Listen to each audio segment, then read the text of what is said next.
a piece of this one. That is his 5th turnover. 2 of them have come over the last 30 seconds. That was interesting. They put Roy Hibbert in the strong corner to try to lure Hibbert in. And he stayed at home, but he did a nice job thinking at LeBron and then getting back the ball.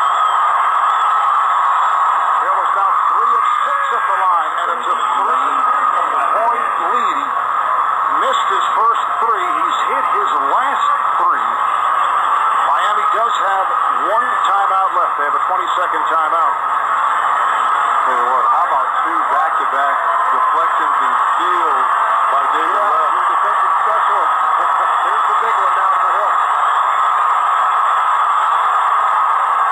First free throw shooting by George Hill. Indiana is up by 4, and Miami using its final timeout. This is amazing defense from the Pacers the last couple of possessions. LeBron has been so good throughout this game, and 2 consecutive plays they get the deflection.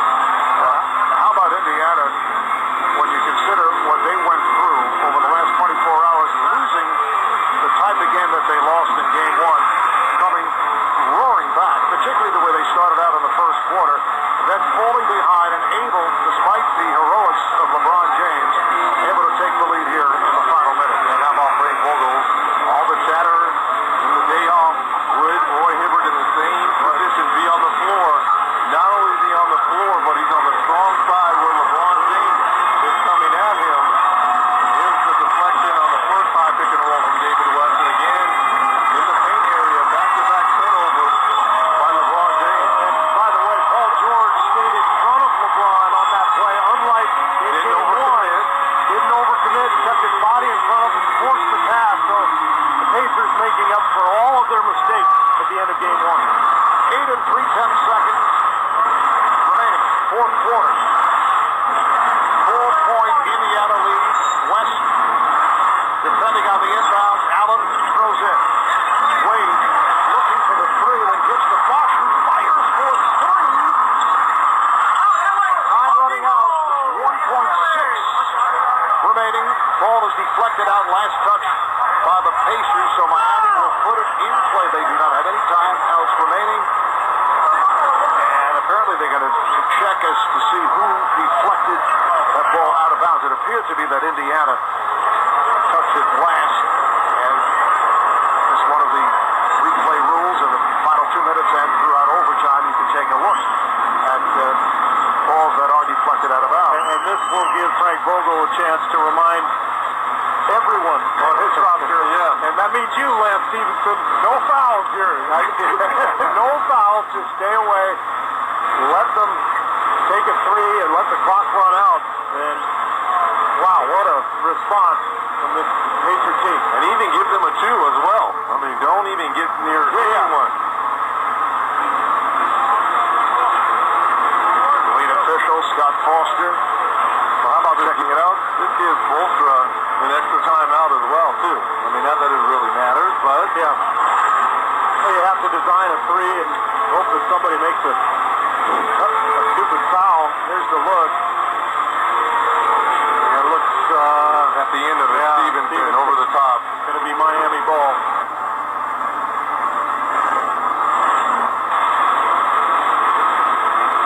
LeBron James is looking to the heavens. Maybe someone did have some kryptonite in their shorts on those possessions. Here's that last possession. You see Stevenson's hand. Oh, did it touch? Did it touch at the end? Dwayne Wade. After. Indiana basketball. That is a surprise. Yes, and that's going to do it. It appeared that the indication on the floor that it was last touched by the Pacers, but as you saw in the replay, it was Wade who got a fingertip on it, and that will wrap it. Remember, Indiana won Game 2 in last year's second-round series against Miami. They won it here in Miami 78-75. And now Frank Vogel taking a timeout with 1.6. I think that may probably to advance the basketball and really just to throw it in. Well, so many superlatives for Indiana tonight, but the backcourt play of Hill and Stevenson. I know Stevenson has been wild, which is why I threw made so many great plays here tonight. 8 rebounds, 5 assists. He got 10 points. George Hill, 18 points, 5 rebounds, 3 assists coming off that really difficult performance in game 1. So the backcourt has just responded beautifully. And how about Roy Hibbert, playoff career high 29, along with 10 rebounds. Paul George, another strong game with 22. West did not shoot well, did other things. 13 points, 9 of 10 at the line, 7 rebounds. Yeah, I just love all 5 starters in double figures, and Indiana going home to the field house where they're 6-0 during the playoffs. Pacers shooting 50% from the field, and that will wrap it.